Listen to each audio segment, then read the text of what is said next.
Skyhawk Sports Network here with football coach Brandon Crosby following his team's 27-17 loss to South Dakota School of Mines in the 2019 season finale. Coach, I'll just get your initial thoughts on that ball game. I feel terrible.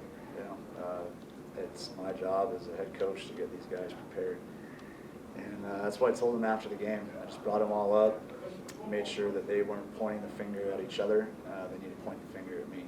It lies on me. Offensively, we did not do what we needed to do to win. We lost Aurelius Hughes in the third quarter early, which he was our Wildcat guy, which took away a package. And again, every week I find myself drawing stuff up with guys that we just don't have the depth. So there's some questionable calls, and it's all I can say is it's my fault. Offensively, you do produce 342 yards. Jeff Hansen was a monster on the ground. We'll get into him a little bit more, but it seemed like it was just crucial 3rd and 1s or the 4th downs, or just certain little plays where the offense was moving and then a drive would stall. Is that what'd you see on those kind of possessions? I'm not sure how many 3rd and 1s or 1st and 1s that don't exist, 2nd and 1s or 4th and 1s that we've converted all year. So it's a scary call for me. We can't just line up and get a yard. We already talked about earlier, that call will probably be scrutinized, but they're in zero coverage, and if you sprint out and you run the route the right way and you lean and get some separation. You referring to the out route with the interception? No, I'm referring to the 4th and 1. Oh, okay. Yeah, and so we've had a problem all year trying to get short yardage. So you try to be creative and work other things in different ways, and we came up short. Jeff Hansen, 25 attempts, 177 net yards, career day for him. Yep. Only, I believe, a redshirt sophomore, so we're going to have a couple more years of him. How good was that a bright spot on today, though, seeing Jeff Hansen kind of break out after negative rushing yards last week against CSU Pueblo? Yeah, he's been our only back all season. He's a tough kid. He's got 3 more years. I think he's about as old as I am as well, so he's going to have to use some Beckett or something. But we got to find a way to mix up personnel and running the ball. It's pretty obvious when we want to run it and when we want to pass it. So we're pretty one-dimensional with the guys that we have right now, and I'm excited to move on and get to recruiting. As for that 4th and 1, talking to Coach Riff this week, he had mentioned that South Dakota Mines is really aggressive on defense. There was that out route that undercut and essentially set up that last field goal that made it a 2-possession game. Just about the call and what you saw on that play and how crucial that ended up being right there. I like the call. I don't like the fact that I didn't apparently coach those guys well enough to run it the right way. So when you get zero coverage or cover 1 and you're getting pressure, sometimes it's hard to get a yard. For us, it's probably really hard.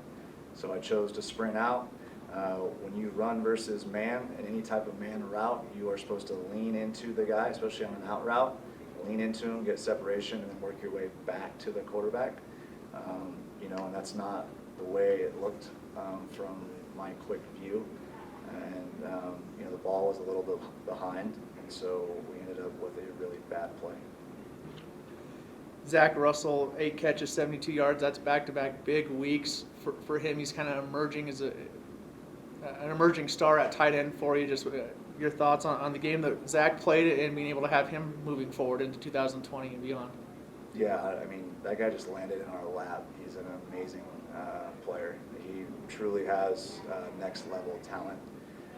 Being a true freshman, to be able to come in and be physical and do the things that we need him to do, he'll only get better, and we'll find more ways to use him and get him the ball. You talked about some struggles offensively. South Dakota's Mines finishes, I think, with 17 unanswered points. Just what did you see defensively? Were they just getting a little tired and worn down in that second half, or just your perspective of what happened in second half defense? We moved the ball okay. You're talking about the defense? Yeah, because South Dakota's finished with 17 unanswered points. Yeah, it all plays together. Offensively, we would move the ball and then we couldn't score, so it's hard. You lose a lot of momentum. In an emotional game with senior day, it's hard to keep the sideline up when offensively we're sputtering, and it's kind of been the story all season. So I don't ever have anything negative to say about defense. Those guys fight hard. They play defense, usually play defense for a reason. And so, it is what it is. I think offensively we should win that game, and we couldn't do it. 14 guys, 14 graduating seniors. Just I know you answered this question from Brendan, but what did you say to them, and just how important those 14 guys were to what we're trying to build here? It is a very emotional game, and there's a lot of times where I'm sure they hate me, and but there's so much work that goes into it that we have a lot of love and respect for each other. And the reason I do this thing is a lot of these kids don't have support outside of Fort Lewis College. I didn't have a father growing up, and I just try to treat these kids like I would if I had a kid. I don't have any kids, I have dogs, but so they know I love them. They know I care about them. It hurts me to see us end this season that way.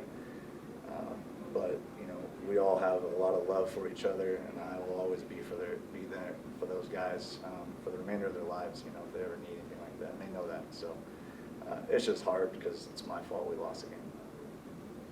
Year one complete, a lot of positives that we saw this year, a lot of things to still work on. Just how you're feeling about the state of the program as now we prepare for the off season and headed into 2020. Yeah, it'll be the first time I can get a full recruiting class under my belt. Last year we brought in 4 D1 athletes. I'm not saying we're looking to do that again, but I feel like apparently I'm a terrible offensive coach, but I am a good recruiter. So I need to at least hang on to that and get out on the road and get the guys that I think that can build our culture and build our locker room and fix the things that we need to be fixed.